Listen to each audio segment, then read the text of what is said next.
வணக்கம். உங்களை அழகிய அடுப்பங்கரைக்கு வரவேற்பது உங்கள் அன்பு தோழி அழகு. இன்னைக்கு நம்ம என்ன பண்ணலாம்னா பன்னீர் 65 தொட்டு சாப்பிட ஒரு கிரீன் சட்னி எப்படி பண்ணலான்னு பார்க்கலாம்.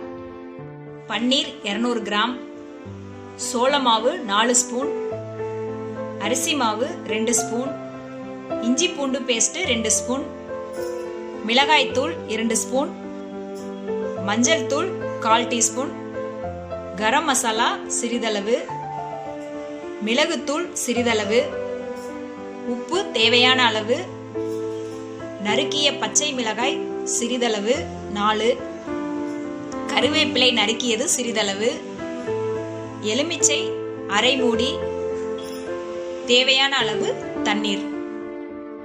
இப்போ முதல்ல ஒரு பவுல் எடுத்துக்கலாம். இல்லை 200 கிராம் பன்னீரை சேர்த்துக்கலாம். 4 ஸ்பூன் சோள மாவை மிக்ஸ் பண்ணிக்கலாம்.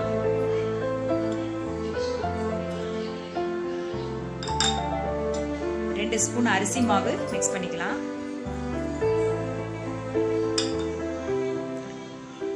மஞ்சள் தூள் சேர்த்துக்கலாம். காரத்துக்கு மிளகாய் தூள் சேர்த்துக்கலாம். இஞ்சி பூண்டு பேஸ்ட் சேர்த்துக்கலாம். கரம் மசாலா சேர்த்துக்கலாம்.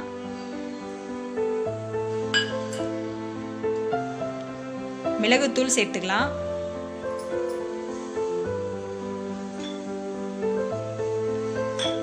மாவை நல்லா கொஞ்சமா பிசைஞ்சுக்கலாம். பன்னீரோட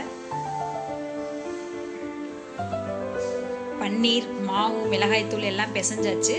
இப்போ கொஞ்சம் லெமன் ஜூஸ் புழிஞ்சுக்கலாம்.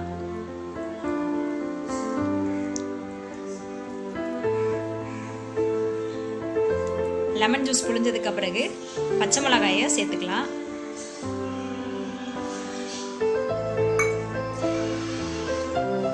நறுக்கிய கருவேப்பிலையும் சேர்த்துக்கலாம். இப்போ எல்லாத்தையும் மிக்ஸ் பண்ணியாச்சு. கொஞ்சமா தண்ணி விட்டுக்கலாம். தண்ணி நிறைய ஊத்திடாதீங்க, கொஞ்சமா ஊத்தி பிசைஞ்சுக்கலாம். மசாலா நல்லா பன்னீர்ல கோட் ஆகணும். இப்போ இதுல தேவையான அளவு உப்பு சேர்த்துக்கலாம். உப்பு போட்டதுக்கு பிறகு கொஞ்சம் நல்லா பிசைஞ்சு விடுங்க. மாவு நல்லா கோட் ஆயிடுச்சு. இப்போ எண்ணெயில பொரிச்சு எடுத்துடலாம். நம்ம பன்னீர் 65 எண்ணெய் காய வச்சாச்சு. எண்ணெய் காஞ்சிடுச்சு. இப்போ ஒவ்வொரு பன்னீரையா எடுத்து எண்ணெயில பொரிச்சு எடுத்துக்கலாம்.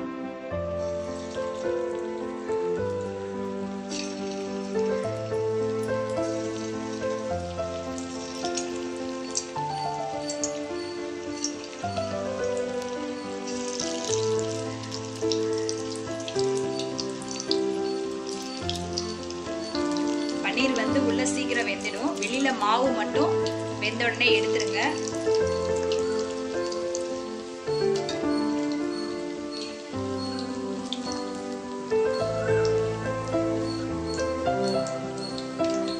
பன்னீரை லேசா கிளறிக்கலாம்.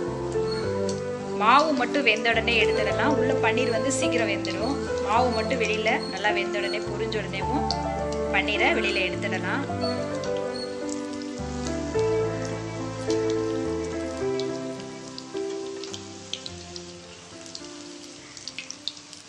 பன்னீர் எல்லா குழந்தைங்களுக்கும் ரொம்ப விருப்பமான உணவு. பெரியவங்களும் சாப்பிடலாம். குட்டீஸ்களுக்கு ரொம்ப ரொம்ப பிடிக்கும். ஈவினிங் ஸ்நாக்ஸாக நீங்கள் செஞ்சு கொடுக்கலாம். மழை பெய்யல நல்லா சூடாக செஞ்சு சாப்பிடலாம். இப்போ நம்ம பன்னீர் 65 ரெடி ஆகிடுச்சு. மாவு எல்லாம் வெளியில் நல்லா வெந்து பொரிஞ்சு வந்துடுச்சு. இப்போது பன்னீர் 65 எடுத்துடலாம். ஸ்டவ்வை குறைச்சி வச்சுக்கலாம்.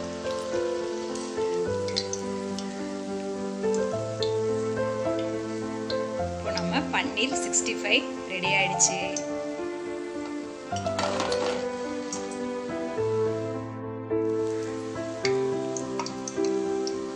இப்போ மீதம் இருந்த பன்னீரையும் பொரிச்சு எடுத்தாச்சு. எடுத்ததுக்கு பிறகு 2 பச்சை மிளகாயை நீல வாக்குல கட் பண்ணி கார்னிஷ்க்கு பொரிச்சுக்கலாம். பொரிஞ்சாச்சு. எடுத்து பன்னீர் மேல தூவிடலாம்.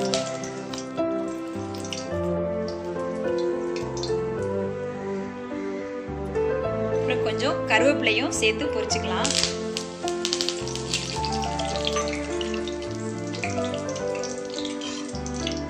கிரீன் சட்னிக்கு தேவையான பொருட்கள் வந்து ஒரு 1/4 கப் தயிர், மல்லி இலைகள் வந்து சிறிதளவு, புதினா சிறிதளவு, பச்சை மிளகாய் வந்து 4-5 உங்கள் காரத்துக்கு ஏற்ற மாதிரி போட்டுக்கோங்க.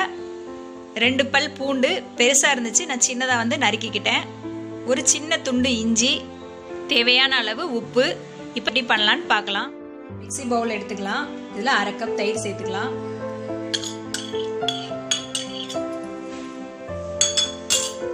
பூண்டு பல்,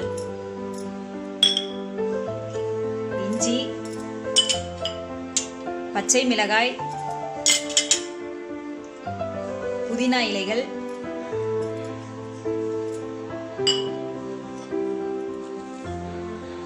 கொத்தமல்லி இலைகள்,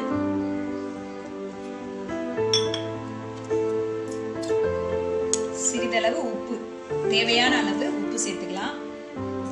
நான் தயிர்ல தண்ணி சேர்க்கக்கூடாது. தயிர்லே தண்ணி வந்து ஈரத்தன்மை இருக்கிறதுனால தண்ணி சேர்க்காம இதை வந்து அரைச்சிக்கலாம். நல்லா வலுவலுன்னு அரைச்சிக்கலாம். கிரீன் சட்னி ரெடி ஆயிடுச்சு. அடுத்து இப்போ பன்னீரோட கார்னிஷ் பண்ணிடலாம். இப்போ நம்ம பன்னீர் 65 ரெடி ஆயிடுச்சு. கூட தொட்டுக்க கிரீன் சட்னியும் ரெடி ஆயிடுச்சு. நல்லா டேஸ்டாக இருக்கு. நீங்களும் செஞ்சு சாப்பிடுங்க. உங்களுக்கு இந்த டிஷ் பிடிச்சிருந்துச்சுன்னா லைக் பண்ணுங்க. உங்களின் கருத்துக்களை கமெண்ட் செய்யுங்கள். மேலும் இந்த சேனலை சப்ஸ்கிரைப் பண்ணுங்க.